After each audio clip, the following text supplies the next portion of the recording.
Video में हम class 10th economics chapter 2 start करेंगे और आज के वीडियो में हम इस चैप्टर का इंट्रोडक्शन जानेंगे। हम इस इंट्रोडक्शन में देखेंगे कि सेक्टर्स ऑफ इंडियन इकोनॉमी, यानी इंडियन इकोनॉमी में जितने भी सेक्टर्स हैं, जितने भी इकोनॉमिक एक्टिविटीज हम लोग करते हैं, उन्हें किन सब बेसिस पर क्लासिफाई किया गया है और इस चैप्टर में हम आगे पढ़ेंगे क्या, किन सब चीजों के बारे में जानेंगे, उसको लेके एक छोटा सा ओवरव्यू देखेंगे इस इंट्रोडक्टरी वीडियो में। Every economy has different kinds of economic activities. हर एक इकोनॉमी की, यानी अगर हम इंडिया की बात करें तो इंडिया की इकोनॉमी जनरेट करवाने में भी, जब इंडिया की इकोनॉमी इतनी बड़ी है, जब इंडिया में पैसा आ रहा है, इनकम है हमारी अच्छी खासी, तो वो इनकम आएगी कहाँ से? जब हम इकोनॉमिक एक्टिविटीज करेंगे, जब हम वर्क करते हैं तभी इकोनॉमी जनरेट होती है। तो कोई भी इकोनॉमी, किसी भी इकोनॉमी को बनाने में सबसे ज्यादा मेन रोल प्ले करते हैं इकोनॉमिक एक्टिविटीज।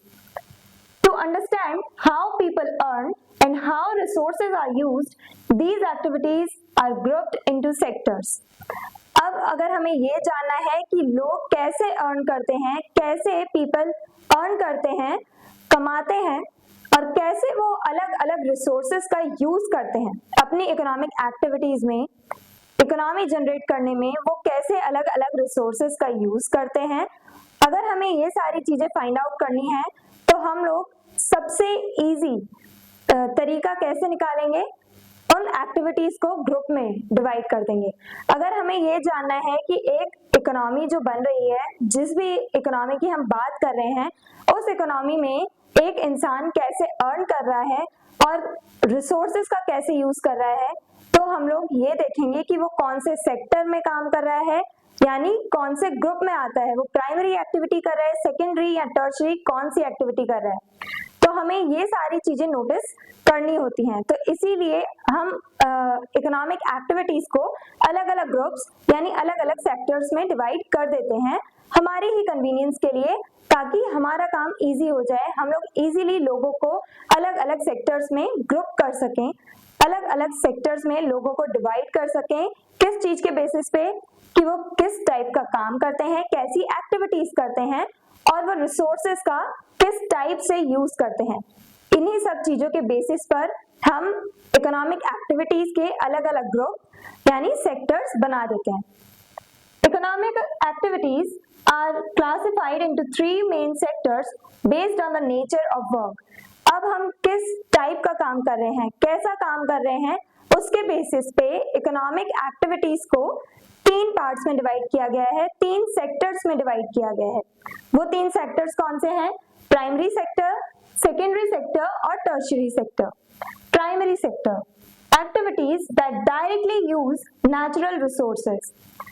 जब भी हम ऐसी एक्टिविटीज करते हैं, कोई एक ऐसा काम कर रहे हैं जिसमें हम लोग डायरेक्टली नेचुरल रिसोर्सेज, जो हमें नेचर से संसाधन मिल रहे हैं, जो भी रिसोर्सेज हमें नेचर से मिल रहे हैं, उन सब रिसोर्सेज का हम डायरेक्टली यूज करते हैं अपने काम में, तो वो प्राइमरी एक्टिविटीज कहलाई जाएंगी। और प्राइमरी एक्टिविटीज के ही सेक्टर को क्या बोल दिया जाएगा? Primary sector. इसमें एग्रीकल्चर आ जाता है, इसी की वजह से एग्रीकल्चर सबसे मेन है इसमें, और इसी की वजह से प्राइमरी सेक्टर को एग्रीकल्चरल सेक्टर भी कहा जाता है।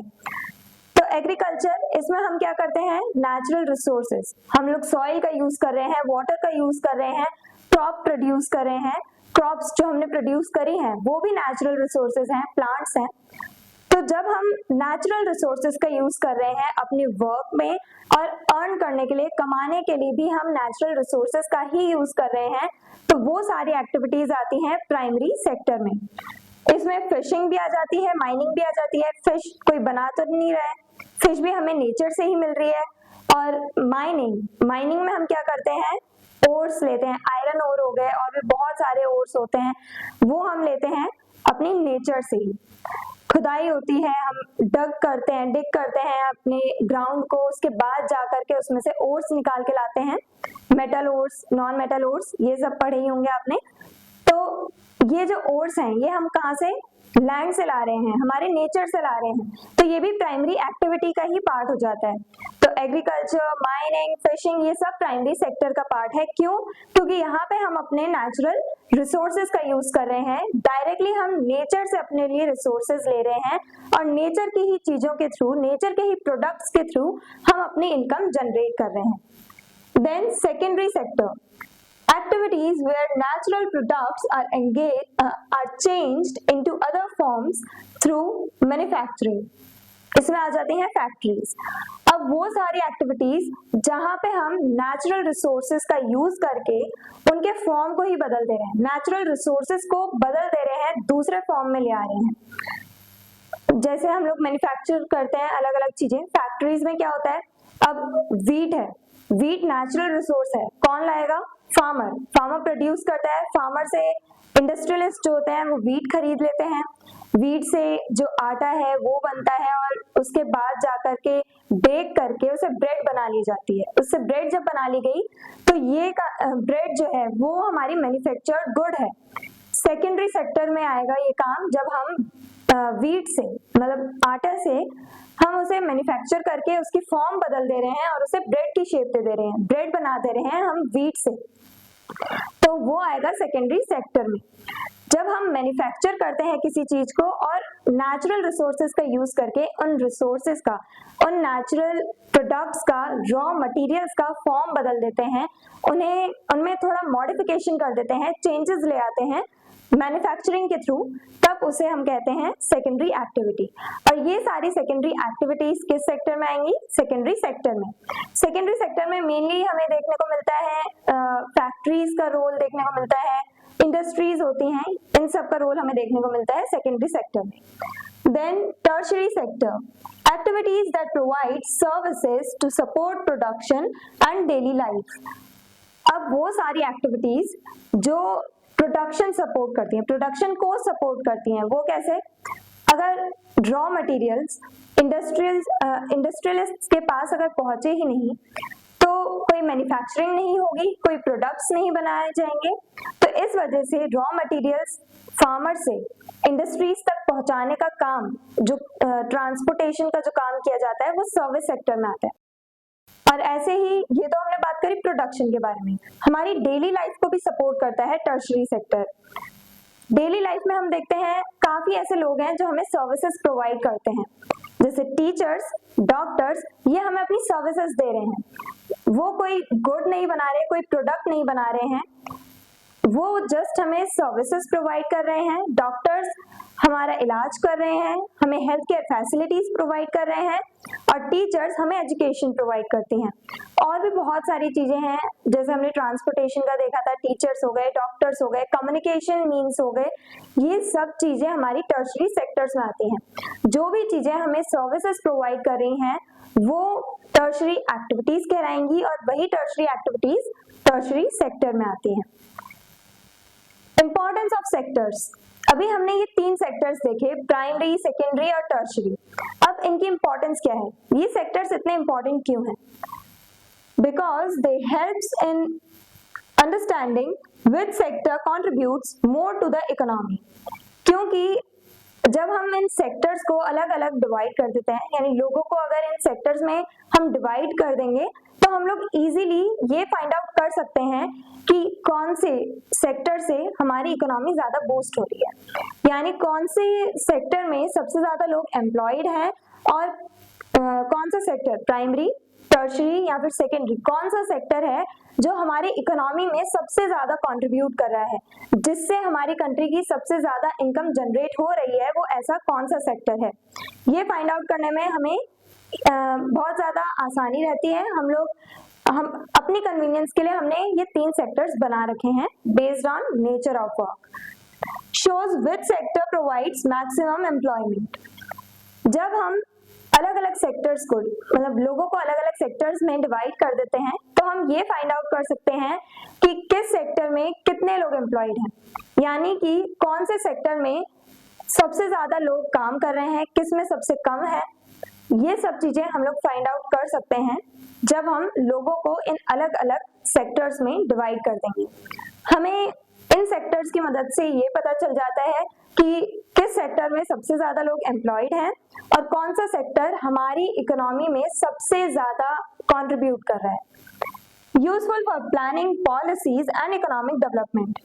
अब जब हम लोगों को ये पता है कि हमारा कौन सा सेक्टर, इकोनॉमी का कौन सा सेक्टर हमारा सबसे ज्यादा डेवलप्ड है और कौन सा लीस्ट डेवलप्ड है, तो जो लीस्ट डेवलप्ड है उसको डेवलप कराने के लिए पॉलिसीज बनाई जाएंगी।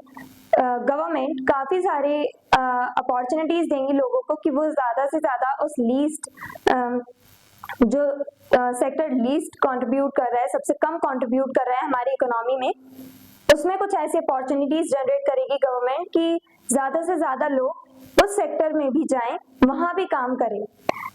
तो अलग अलग सेक्टर्स की ग्रोथ के लिए पॉलिसीज बनाना किसका काम है? गवर्नमेंट का काम है। हमारी इकोनॉमिक डेवलपमेंट, हमारी कंट्री की इकोनॉमिक डेवलपमेंट को हैंडल करना भी गवर्नमेंट का काम है। और जब हम लोग इन सेक्टर्स को डिवाइड करते हैं on the basis of work, हमारी जो इकोनॉमिक एक्टिविटीज हैं उनके बेसिस पे जब हमने ये 3 सेक्टर्स बना दिए हैं, तो गवर्नमेंट को भी गवर्नमेंट का भी जो बर्डन है वो बहुत हल्का हो जाता है। वो भी बहुत इजीली गवर्नमेंट भी पॉलिसीज बना सकती हैं, क्योंकि जब हमने सेक्टर्स को डिवाइड कर दिया है, लोगों को उसमें डिवाइड कर दिया है, तब हम इजीली ये सारी चीजें फाइंड आउट कर सकते हैं और गवर्नमेंट को भी बहुत आसानी रहती है पॉलिसीज बनाने में, क्योंकि ये सेक्टर्स बहुत हेल्प करते हैं एक कंट्री की इकोनॉमी के बारे में बताने में। तो ये हमने आज के इंट्रोडक्टरी वीडियो में देखा कि कैसे हमने किस बेसिस पर अलग अलग सेक्टर्स को डिवाइड किया है अपनी इकोनॉमिक एक्टिविटीज की वजह से, और क्यों है वो इम्पोर्टेंट, और ये सारे सेक्टर्स, इनका मीनिंग क्या है, कौन से लोग, कौन सी एक्टिविटीज इन सेक्टर्स में आती हैं, वो सब हमने आज की वीडियो में जाना, समझा। हम अब अपनी नेक्स्ट वीडियो से इस चैप्टर का टॉपिक 1 स्टार्ट करेंगे। अगर आपको इस चैप्टर के डिटेल नोट्स चाहिए तो हमारी वेबसाइट studyseed.net पर विजिट करें। मिलते हैं नेक्स्ट वीडियो में नेक्स्ट टॉपिक के साथ। Stay curious, stay consistent. Thank you very much. Hello everyone, this is Janvi and welcome to Study Seed. In this video, we are going to continue class 10th Economics Chapter 2. और आज की video में हम इस chapter का topic 1 start करेंगे और इस टॉपिक में हम पढ़ेंगे कंपेयरिंग द 3 सेक्टर्स। जो 3 सेक्टर्स हैं इकोनॉमी के, प्राइमरी सेक्टर, टर्शरी सेक्टर और सेकेंडरी सेक्टर, अब हम इन तीनों सेक्टर्स को कैसे कंपेयर करते हैं वो सब हम आज के टॉपिक में जानेंगे। Just counting the number of goods and services produced is not enough because different goods have different value. अगर हम सिर्फ नंबर्स काउंट करें यानी क्वांटिटी देखें कि कितने नंबर ऑफ गुड्स प्रोड्यूस हुए हैं, कितनी चीजें, कितने प्रोडक्ट्स हमने बनाए हैं, अगर हम सिर्फ इतना ही नोटिस करें, इतना ही काउंट करेंगे तो ये काफी नहीं है। ये हमें सही अमाउंट नहीं बताता है किसी चीज का। क्यों? क्योंकि हर एक गुड का यानी हर एक मटेरियल का जो प्राइस है, जो वैल्यू है, वो भी अलग होती है और इसी की वजह से एक सही अमाउंट हमें नहीं पता चलता, हम सही तरीके से कंपेयर नहीं कर पाते इन सेक्टर्स को। For example 1 kg of rice is not equals to 1 car. जैसा कि अब हम क्वांटिटी एक ही ले रहे हैं, 1 kg राइस है और 1 कार है हमारे पास। अब दोनों की वैल्यू यानी दोनों की जो कॉस्ट है, जो प्राइस है, वो बहुत ज्यादा उनके बीच में डिफरेंस है, यानी कि कार का प्राइस बहुत ज्यादा हाई होगा और 1 kg ऑफ राइस बहुत सस्ते में मिल जाएगा, हमें बहुत चीप रेट पे मिल जाएगा। तो यहाँ पे हमें ये पता चल रहा है कि हमें नंबर्स नहीं, हमें वैल्यू काउंट करनी चाहिए। फॉर एग्जाम्पल अगर किसी कंट्री की बात करें, ये मान लो कोई एक ए कंट्री है एंड ये बी कंट्री है। अब ए कंट्री में अगर हम बोले 1000 प्रोडक्ट्स प्रोड्यूस किए गए हैं और यहीं बी कंट्री में अगर बोले कि 5000 गुड्स प्रोड्यूस हुए हैं, तो क्वांटिटी अगर हम देखें यानी नंबर्स की बात करें तो बी कंट्री जो है उसमें हमें लगेगा कि हाँ बहुत सारे प्रोडक्ट्स प्रोड्यूस किए गए हैं, इसकी इकोनॉमी हाई होगी ए के कंपैरिजन में। बट अगर मान लो 500 ये बस पेंसिल्स बनाई गई हैं, पेन बनाए गए हैं, 5000 पेन्स बनाए गए हैं और यहाँ पे ए कंट्री में ये 1000 कंप्यूटर्स बनाए गए हैं, कार्स बनाई गई हैं, तो दोनों की वैल्यू में फर्क आ गया। यहाँ पे जो 1000 प्रोडक्ट्स हैं वो भारी पड़ेंगे यहाँ के 5000 प्रोडक्ट्स पे। तो ये जो कंपैरिजन है, जब हम अलग अलग सेक्टर्स को कंपेयर करते हैं तो हम लोग उनकी वैल्यू देखते हैं, प्राइस देखते हैं, ना कि कितने नंबर ऑफ गुड्स प्रोड्यूस हुए हैं, कितने प्रोडक्ट्स बने हैं। ये ना देख करके हम प्राइस यानी वैल्यू पर ज्यादा फोकस करते हैं। That's why instead of quantity, economists use the value of goods and services produced. इसी वजह से ये जो हमने डिफरेंस देखा क्वांटिटी में और वैल्यू में, इसी वजह से जो इकोनॉमिस्ट हैं वो जब भी इन सेक्टर्स को या जब भी अलग अलग कंट्री के इकोनॉमी को कंपेयर करते हैं तो सबसे पहले वो नोटिस करते हैं गुड्स और सर्विस के वैल्यू को। वो ये नहीं देखते कि कितने अमाउंट ऑफ या फिर कितने नंबर ऑफ प्रोडक्ट्स बने हैं, कितनी चीजें बनी है, प्रोड्यूस हुई हैं, वो ये नहीं देखते। वो इस चीज पे फोकस करते हैं कि ये जितने भी प्रोडक्ट्स हैं, जितना भी यहाँ पे प्रोडक्शन हुआ है, सर्विसेज हैं, गुड्स हैं, जितने भी प्रोड्यूस किए गए हैं, उनकी वैल्यू क्या है, क्या उनकी कॉस्ट है, इसे मेजर किया जाता है। But here too we count only the value of final goods and services. लेकिन यहाँ भी ऐसा नहीं है कि हम हर एक प्रोडक्ट का या हर एक गुड का प्राइस या वैल्यू ऐड कर लेते हैं। नहीं, हम लोग यहाँ पे जो फाइनल गुड्स हैं, फाइनल सर्विसेज हैं, उनकी वैल्यू को ऐड करते हैं, उनकी वैल्यू पे फोकस रखते हैं। क्यों? तो वही अब हम देखेंगे, final goods versus intermediate goods. Intermediate goods, अब मान लो मुझे वीट से ब्रेड बनानी है, तो ये जो वीट मैंने यूज किया है, ये वीट, और उसके बाद मैंने मान लो मिल्क यूज किया, मैंने काफी सारी चीजें यूज करी, एग यूज किया, वो सारी जो चीजें हैं, वो सारे जो प्रोडक्ट्स हैं, वो सब आएंगे जिन्हें मैंने as a raw material use किया। ये सारे प्रोडक्ट्स, ये सारे रॉ मटेरियल्स इंटरमीडिएट गुड्स की कैटेगरी में आएंगे, जिनके थ्रू मैंने ब्रेड बनाई, वो सारे प्रोडक्ट्स इंटरमीडिएट गुड्स हैं। और जो मैंने फाइनल गुड बना लिया, यानी ब्रेड बनाई है मैंने, वो मेरा फाइनल गुड हो गया। तो फाइनल गुड्स और इंटरमीडिएट गुड्स में फर्क समझ पा रहे होगे? If we count both, it will lead to double counting, same product counted multiple times. अगर हम लोग फाइनल गुड्स और इंटरमीडिएट गुड्स दोनों की वैल्यू को काउंट करेंगे, दोनों के प्राइस को ऐड करेंगे, तो हमारे पास जो अमाउंट आएगा वो बहुत ज्यादा होगा। वो सही अमाउंट नहीं होगा, क्योंकि अगर मैं जैसे वीट मैं जहां से खरीद के लाई, मैंने जहां से मिल्क लिया, वो सारा जो अमाउंट है, मानो मेरा टोटल कॉस्ट ब्रेड बनाने में मुझे जो टोटल कॉस्ट पे करनी पड़ी वो फॉर एग्जाम्पल 50 रुपीज थी। अब ये जो 50 रुपीज मैंने पे किए हैं, तो अब मुझे अपना भी प्रॉफिट अर्न करना है, तो इसीलिए मैं उसी ब्रेड को 80 रुपीज में सेल कर दूंगी, बेच दूंगी।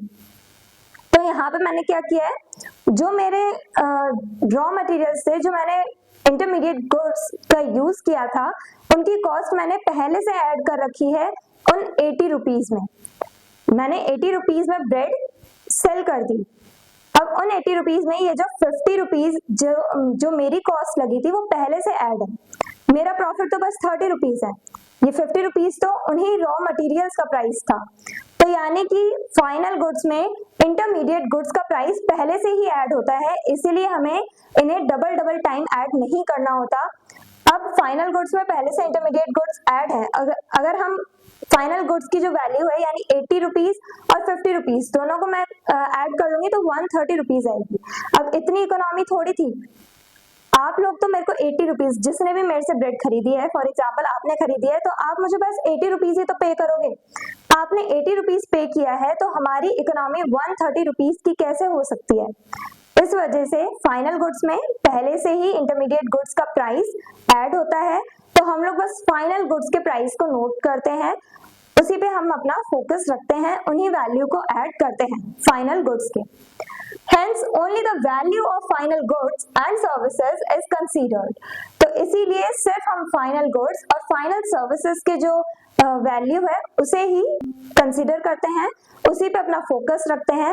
और ये जो फाइनल गुड्स एंड सर्विसेज की फाइनल गुड्स की जो वैल्यू होती है, यही हमारी इकोनॉमी जनरेट करती है, यही बताती है कि हमारी इकोनॉमी कितनी डेवलप हुई और हमारी इकोनॉमी में एक तरह से कितनी इनकम जनरेट हो रही है।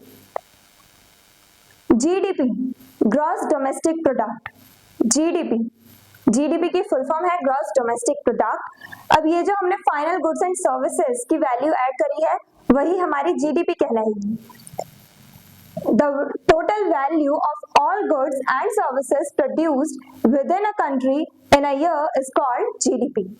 यानी एक साल में हमारी कंट्री के अंदर जितनी भी फाइनल गुड्स और सर्विसेज प्रोड्यूस हुई हैं उनकी वैल्यू जब हम ऐड कर लेंगे तो वो हमारी जीडीपी निकल आएगी। सिर्फ हमारी कंट्री की बात हो रही है यहाँ पे, विद इन अ कंट्री। कुछ लोग ऐसे भी होते हैं जैसे इंडिया से बाहर जाके कुछ लोग अर्न कर रहे हैं, कुछ लोग बाहर के कंट्री में जा करके पैसे कमा रहे हैं, लेकिन वो कुछ अर्निंग्स अपनी यहाँ भी भेजते हैं इंडिया में, तो क्या वो भी कैलकुलेट होगी इंडियन इकोनॉमी में? नहीं, सिर्फ इंडिया के अंदर जो भी फाइनल गुड्स और सर्विसेज प्रोड्यूस हो रहे हैं सिर्फ उनको ऐड किया जाएगा और तब हमारी जीडीपी निकलती है। यानी एक साल में हमारी कंट्री में, किसी भी कंट्री में एक साल में कितने final goods and services produce हुए हैं और उनकी क्या वैल्यू है, यानी हम फाइनल गुड्स एंड सर्विसेज की वैल्यू को ऐड करेंगे तब हमारी जीडीपी निकल आएगी। एक साल में जितनी भी final goods and services produce हुई हैं उनकी वैल्यू को ऐड करके यहाँ हमारी जीडीपी निकल आती है। Who estimates GDP? अब ये जीडीपी कैलकुलेट करने का काम किसका होता है? In India, GDP is calculated by central government ministry with the help of data collected from small states and union territories. India की अगर हम बात करें तो इंडिया में जो जीडीपी कैलकुलेट करने का काम है वो सेंट्रल गवर्नमेंट मिनिस्ट्री को दे रखा है। सेंट्रल गवर्नमेंट जो हमारी मेन नेशनल गवर्नमेंट है उसे कहा जाता है सेंट्रल गवर्नमेंट। तो हमारे इंडिया में सेंट्रल गवर्नमेंट मिनिस्ट्री ये रोल प्ले करती है जीडीपी कैलकुलेट करने का। और ऐसा नहीं है कि सेंट्रल गवर्नमेंट ही सारा काम संभालती है, हमारे 3 टियर्स ऑफ गवर्नमेंट है इंडिया में, central government, state government and then local government. तो ये जो 3 टियर ऑफ गवर्नमेंट है, ये जो 3 टियर्स ऑफ गवर्नमेंट है, इनमें काम बटा हुआ होता है। लोकल लेवल पे जो लोकल गवर्नमेंट है हमारी, जो डिस्ट्रिक्ट गवर्नमेंट्स होते हैं, कलेक्टर्स होते हैं, वो सब डेटा कलेक्ट करते हैं और फिर वो स्टेट गवर्नमेंट तक इस डेटा को ट्रांसफर करते हैं, पहुंचाते हैं एंड देन स्टेट गवर्नमेंट जो है वो ये रिपोर्ट तैयार करके सेंट्रल गवर्नमेंट को दे देती हैं, सबमिट कर देती हैं। ऐसे ही हर एक स्टेट अपनी रिपोर्ट सबमिट करता है सेंट्रल गवर्नमेंट को और तब जाके हमारी जीडीपी फाइनली कैलकुलेट की जाती है सेंट्रल गवर्नमेंट मिनिस्ट्री के थ्रू। तो यहाँ पे हर कोई अपना रोल प्ले कर रहा है, स्टेट्स, यूनियन टेरिटरीज ये डेटा कलेक्ट करके देते हैं सेंट्रल गवर्नमेंट को और फिर मेन रोल प्ले करती है सेंट्रल गवर्नमेंट मिनिस्ट्री और ऐसे हमारी जीडीपी कैलकुलेट की जाती है। आई होप ये आपको एकदम समझ में आया, एकदम क्लियर है। ये हमने आज के टॉपिक में जाना समझा कि कैसे हम इन तीनों सेक्टर्स को कंपेयर करते हैं और जीडीपी के ही बेसिस पे हम अलग अलग कंट्रीज को, डिफरेंट नेशंस को कंपेयर कर पाते हैं एक दूसरे के साथ। आई होप एवरीथिंग इज क्लियर। अगर आपको इस चैप्टर के डिटेल नोट्स चाहिए तो हमारी वेबसाइट studyseed.net पर विजिट करें, लिंक डिस्क्रिप्शन बॉक्स में गिवन है। मिलते हैं नेक्स्ट वीडियो में नेक्स्ट टॉपिक के साथ। Stay curious, stay consistent. Thank you very much. Hello everyone, this is Janvi and welcome to Study Seed। इस वीडियो में हम क्लास 10 इकोनॉमिक्स चैप्टर 2 को कंटिन्यू करेंगे और आज हम इस चैप्टर का टॉपिक 2 स्टार्ट करेंगे जिसमें हम जानेंगे हिस्टोरिकल चेंज इन सेक्टर्स, यानी इन सेक्टर्स में जो इकोनॉमी के अलग अलग सेक्टर्स हैं, प्राइमरी, सेकेंडरी और टर्शियरी सेक्टर। अब इन सारे सेक्टर्स का हिस्टोरिकल चेंज कैसे हुआ, यानी पहले ये सेक्टर्स कैसे ग्रो कर रहे थे और अब आज के कंटेक्स्ट में कैसे इन सेक्टर्स में लोग एम्प्लॉयड हैं और कैसे ये सेक्टर्स कंट्रीब्यूट कर रहे हैं हमारी इकोनॉमी में, ये सब हम जानेंगे आज की वीडियो में। तो स्टार्ट करते हैं आज का topic, dominance of primary sector. अब स्टार्टिंग में क्या था, प्राइमरी सेक्टर। हर सोसाइटी के साथ ऐसा होता है, सबसे पहले सोसाइटी प्राइमरी लेवल से स्टार्ट करती है, यानी कि एग्रीकल्चरल बेस्ड सोसाइटीज होती हैं। एग्रीकल्चर होता है हर सोसाइटी में सबसे प्राइमरी लेवल पे, यानी प्राइमरी सोसाइटीज जो होती हैं वो एग्रीकल्चर पर बेस्ड होती हैं। In the early stage of development, most of the people were dependent on the primary sector. अब डेवलपमेंट के अर्लीस्ट स्टेज में, यानी कि डेवलपमेंट के एकदम शुरुआत में, जब से हम लोगों ने डेवलप होना शुरू किया, तो हमारी फर्स्ट स्टेज क्या थी? हम फर्स्ट लेवल पे कहाँ पे थे? प्राइमरी सेक्टर में, यानी हम प्राइमरी सेक्टर में ग्रो कर रहे थे। हम एग्रीकल्चरल बेस्ड सोसाइटीज में डेवलपमेंट कर रहे थे, हम एग्रीकल्चरल बेस्ड सोसाइटी में रह रहे थे। ज्यादातर जो लोग थे वो प्राइमरी सेक्टर पर डिपेंडेंट थे। सबसे पहले स्टार्टिंग में हर एक इंसान प्राइमरी सेक्टर पर डिपेंडेंट था। एग्रीकल्चरल सोसाइटीज हुआ करती थी, लोग एग्रीकल्चरल प्रोडक्शन पर ज्यादा से ज्यादा डिपेंडेंट थे। अब रीजन क्या था? पहले हम लोग प्राइमरी सेक्टर में ही क्यों ज्यादा इन्वॉल्व थे? क्योंकि natural resources were the main source of livelihood. क्योंकि उस वक्त नेचुरल रिसोर्सेज जो होते हैं, जो हमें नेचर से रिसोर्सेज मिलते हैं, संसाधन मिलते हैं, वो सब हमारी लाइवलीहुड के लिए बहुत ज्यादा इम्पोर्टेंट थे। हमारा एक तरह से जो पूरा जीवन है, जो पूरी हमारी लाइफ है, हमारी लाइवलीहुड है, वो सब डिपेंड करता था नेचर पर। हम नेचर से जुड़े हुए थे, तो ये नेचुरल रिसोर्सेज हमारे लिए उस वक्त बहुत ज्यादा इम्पोर्टेंट थे। तो हमने सिर्फ प्राइमरी सेक्टर पर ही फोकस किया था और किसी चीज पे हमने फोकस किया ही नहीं। उस वक्त प्राइमरी सेक्टर डेवलप कर रहे थे हम लोग। Growth of secondary sector with technological progress, industries developed. अब टेक्नोलॉजी जैसे जैसे बढ़ती चली गई, डेवलप करती चली गई, उसी के साथ साथ हमारा भी डेवलपमेंट होता चला गया।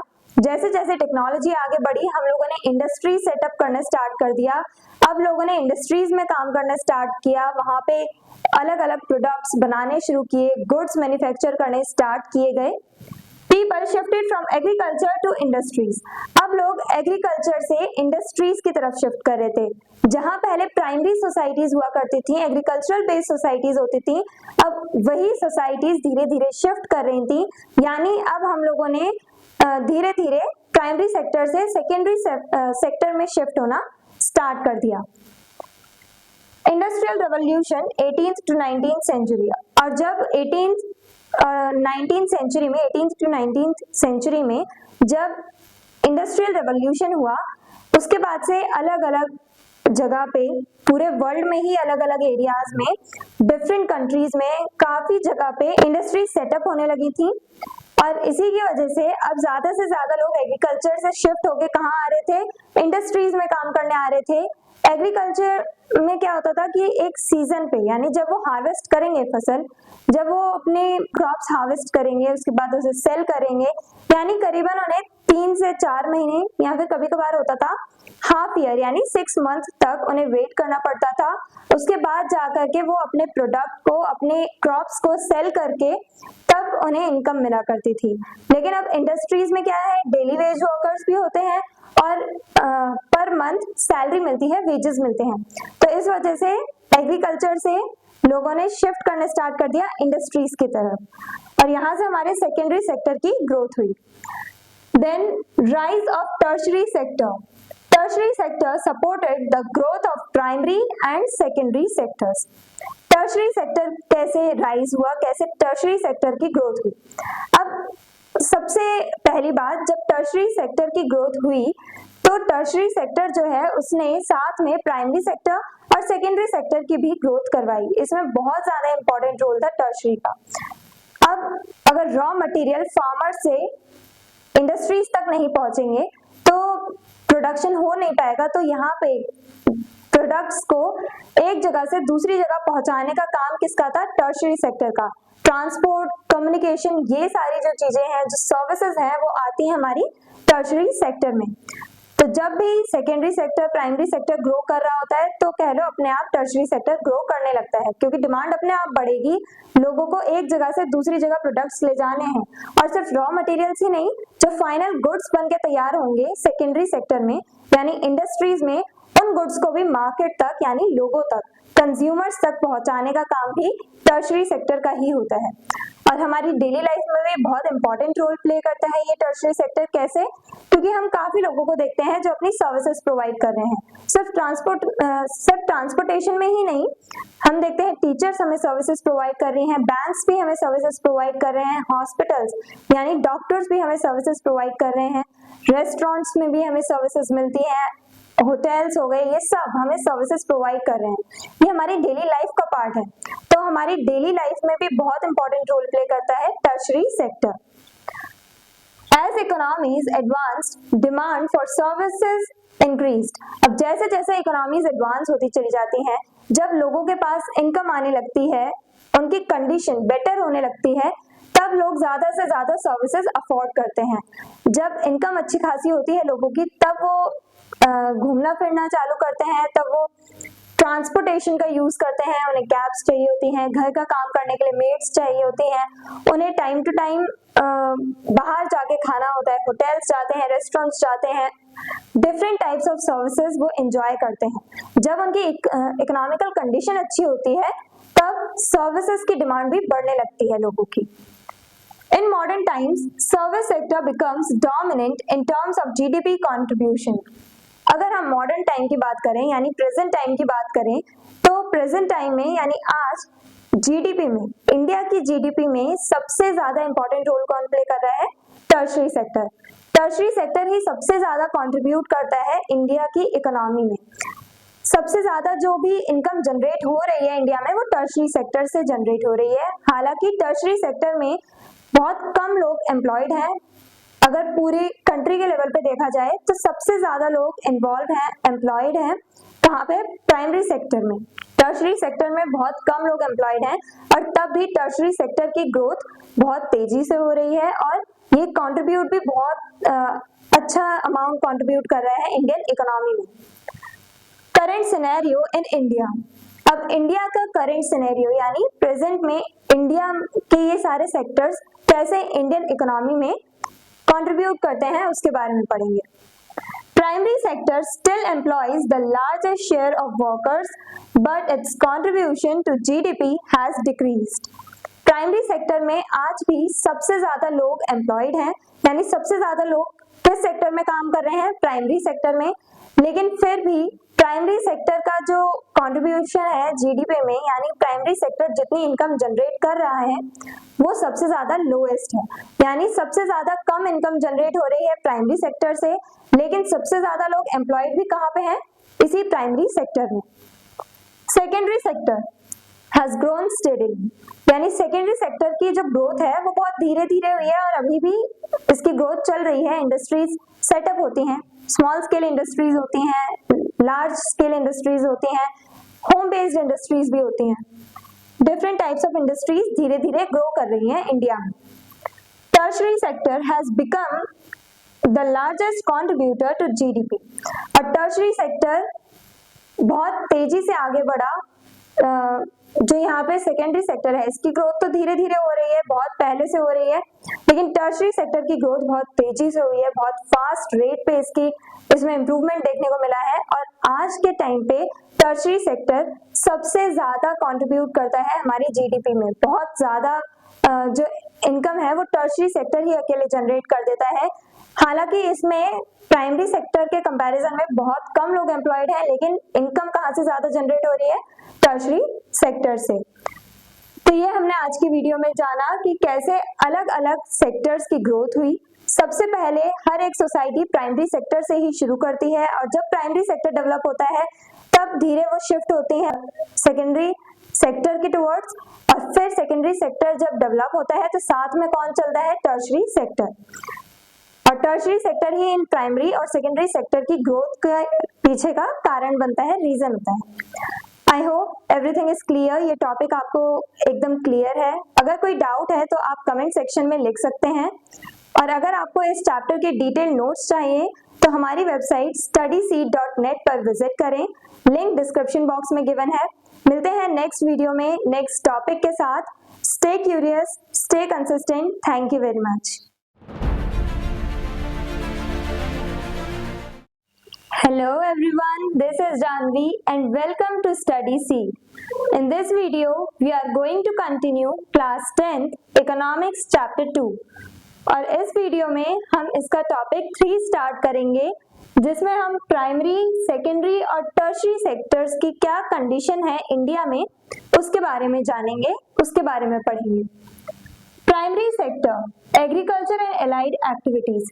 प्राइमरी कल्चर यानी कि एग्रीकल्चर और ये एग्रीकल्चर से जुड़ी हुई जो दूसरी प्राइमरी एक्टिविटीज हैं जो हमें नेचर से मिलती हैं, उन सब चीजों को, उन सभी एक्टिविटीज को प्राइमरी सेक्टर के अंदर क्लासिफाई किया जाता है।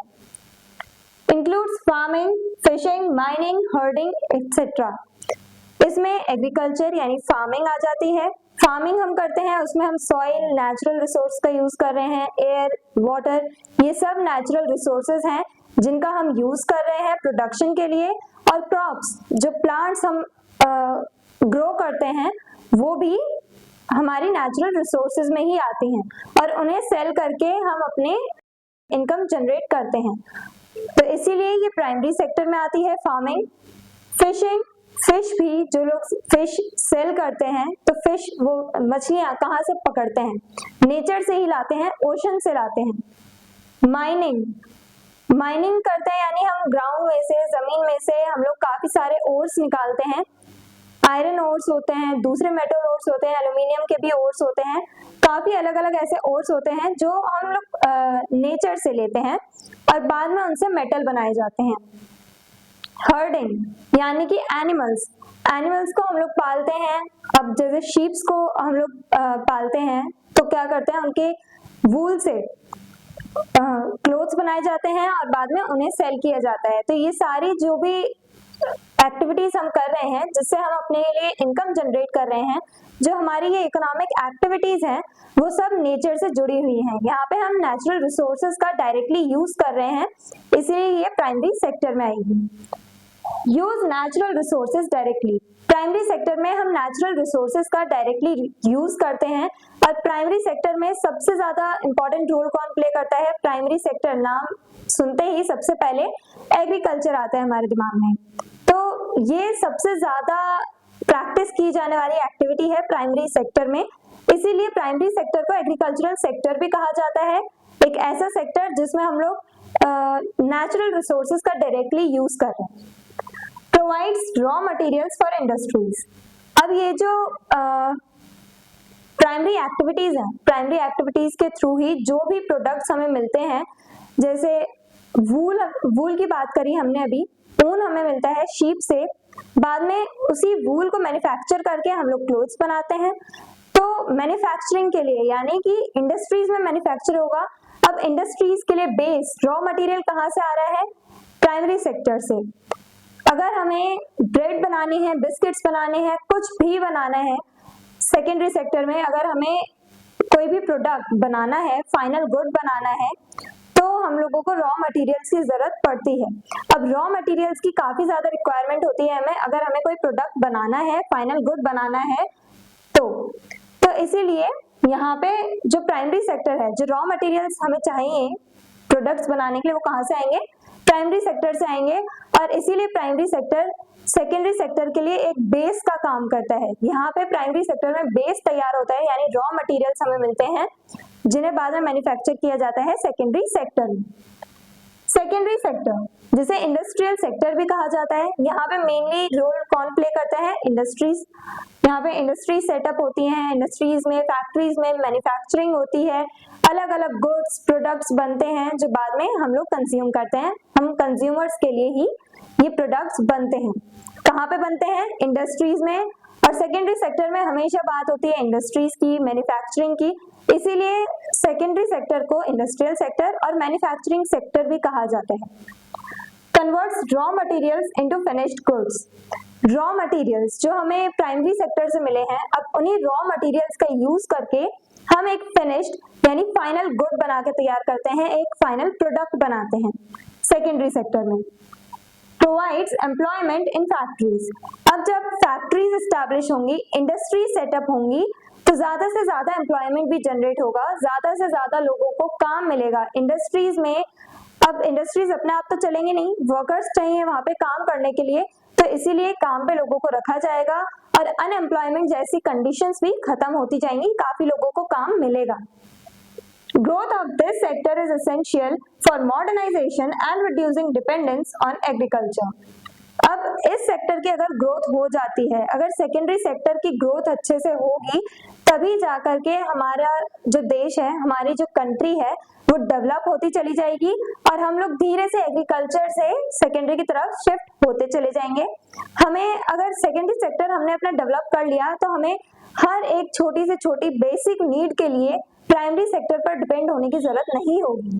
हम फाइनल गुड्स खुद तैयार कर सकते हैं और एक ही रॉ मटेरियल से अलग अलग तरीके की चीजें, अलग अलग प्रोडक्ट्स हम बना सकते हैं।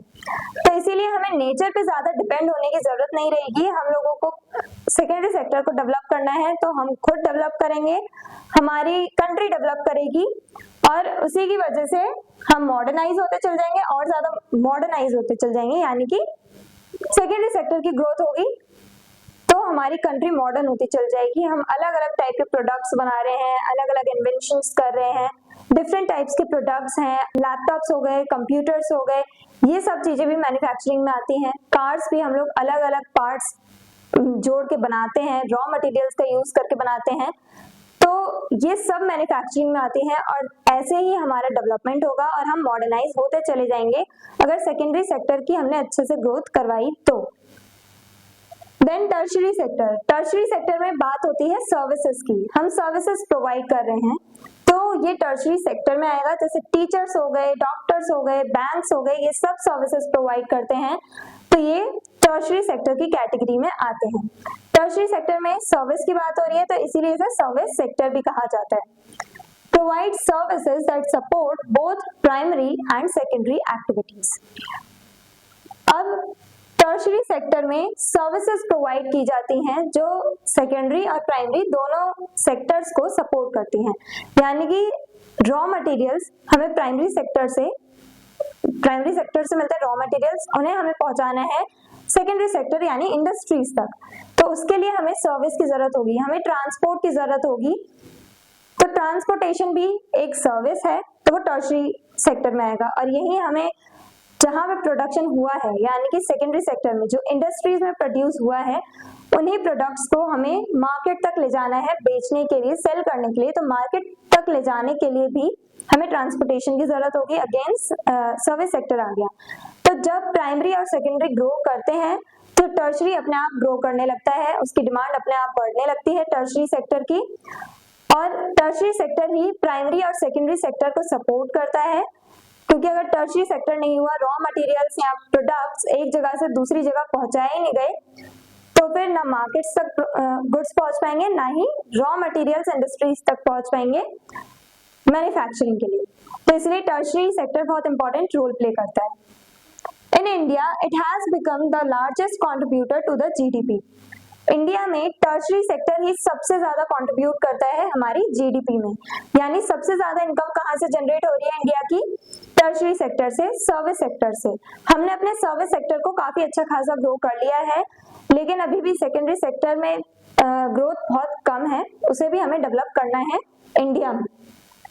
Comparison in India. अब इंडिया में ही हम इन तीनों सेक्टर्स को कंपेयर करें, क्या सिचुएशंस हैं? Primary sector employs most of the people but contributes least to the GDP। Primary sector में सबसे ज्यादा लोग, हमारी कंट्री में जितने भी सिटीजन्स हैं, जितने भी वर्कर्स हैं, उनमें से ज्यादातर लोग प्राइमरी सेक्टर में इन्वॉल्व है, प्राइमरी सेक्टर में ही एम्प्लॉयड हैं और वो लोग प्राइमरी सेक्टर में रह करके एक तरह से अपनी इकोनॉमिक एक्टिविटीज कर रहे हैं। लेकिन प्राइमरी सेक्टर से इनकम बहुत कम जनरेट होती है। जीडीपी की बात करें तो प्राइमरी सेक्टर सबसे कम कंट्रीब्यूट करता है हमारी जीडीपी में, हमारी कंट्री के इकोनॉमी में, लेकिन फिर भी सबसे ज्यादा लोग कहाँ पे इन्वॉल्व है, कहाँ पे एम्प्लॉयड है? प्राइमरी सेक्टर में। Secondary sector moderate growth, important for development. Secondary sector की धीरे धीरे ग्रोथ हो रही है, ऐसा नहीं है कि बहुत तेजी से फास्ट पेस पे ग्रो कर रहा है, ना फास्ट ना स्लो, एकदम मॉडरेट यानी मीडियम वे में ये ग्रो कर रहा है, मॉडरेट वे में ग्रो कर रहा है। Important for development. Secondary sector का जो डेवलपमेंट है ये बहुत ज्यादा जरूरी है अगर हमें ओवरऑल पूरी कंट्री का डेवलपमेंट करवाना है। तो ज्यादा से ज्यादा इंडस्ट्रीज सेटअप होंगी, लार्ज स्केल इंडस्ट्रीज, जितने ज्यादा फाइनल गुड्स बनेंगे और डिफरेंट टाइप्स ऑफ गुड्स बनेंगे जितने भी, तो उन सब की वजह से हमारी कंट्री का डेवलपमेंट होगा, हमारी इकोनॉमी बढ़ेगी, हमारा डेवलपमेंट होगा।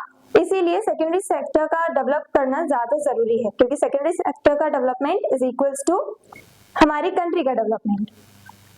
Tertiary sector fastest growing, contributes the most to GDP. Tertiary sector सबसे तेजी से ग्रो कर रहा है और हमारी जीडीपी में सबसे ज्यादा कंट्रीब्यूट भी टर्शरी सेक्टर ही करता है।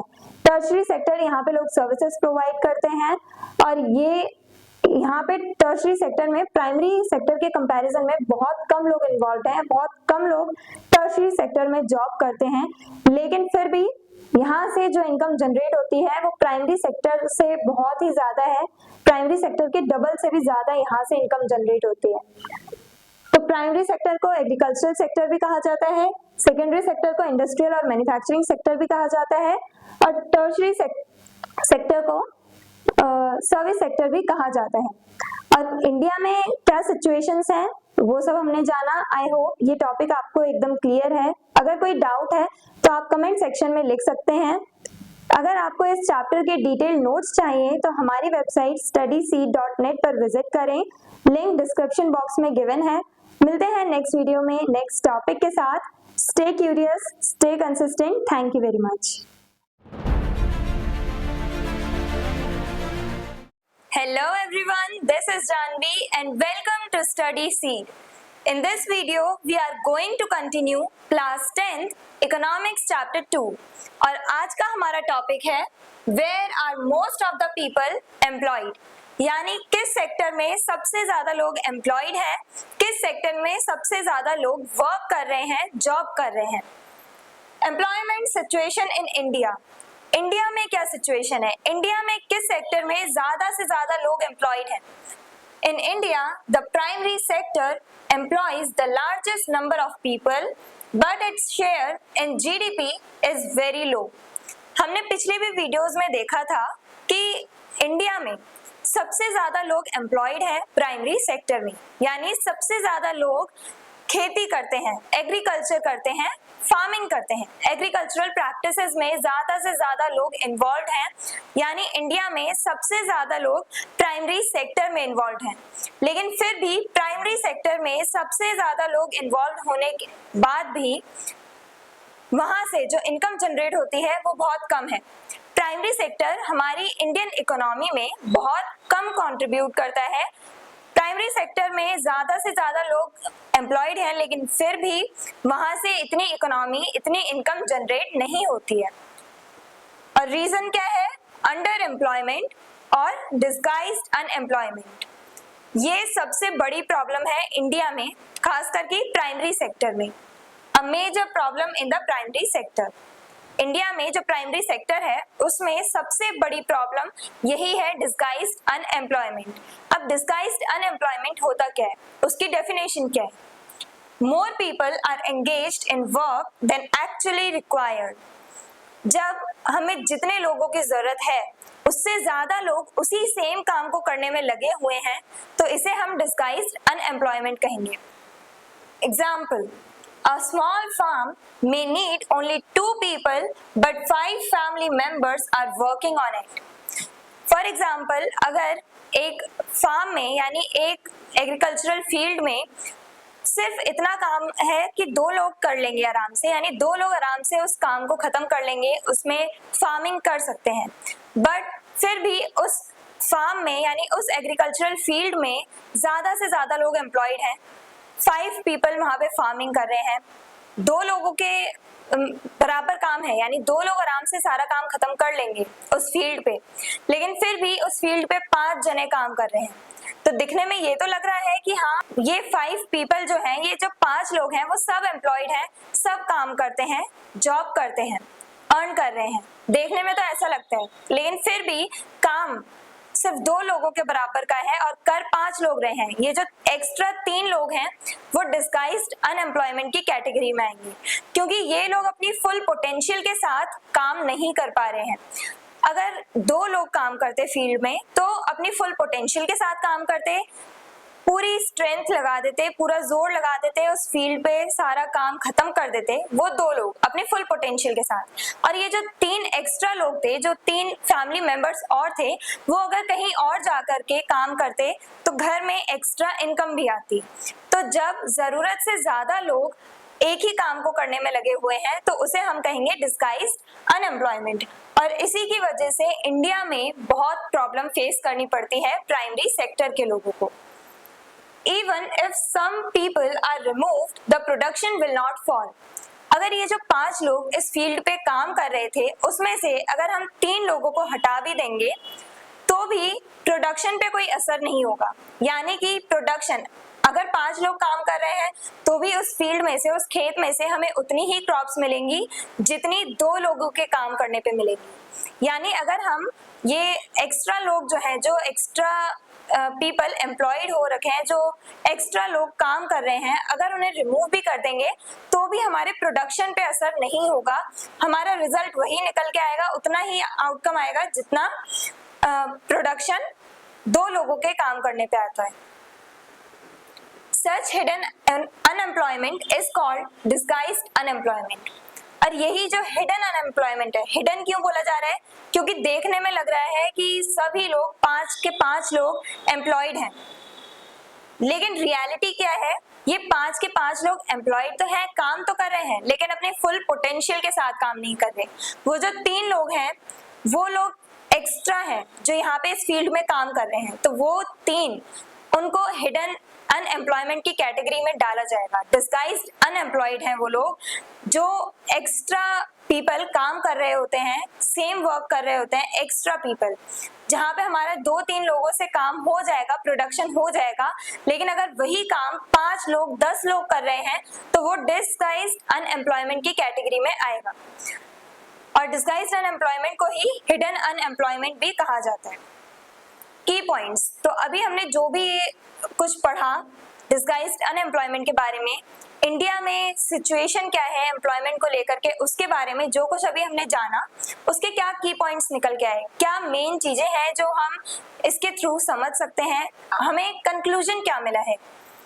India's problem is not lack of workers but lack of enough productive jobs.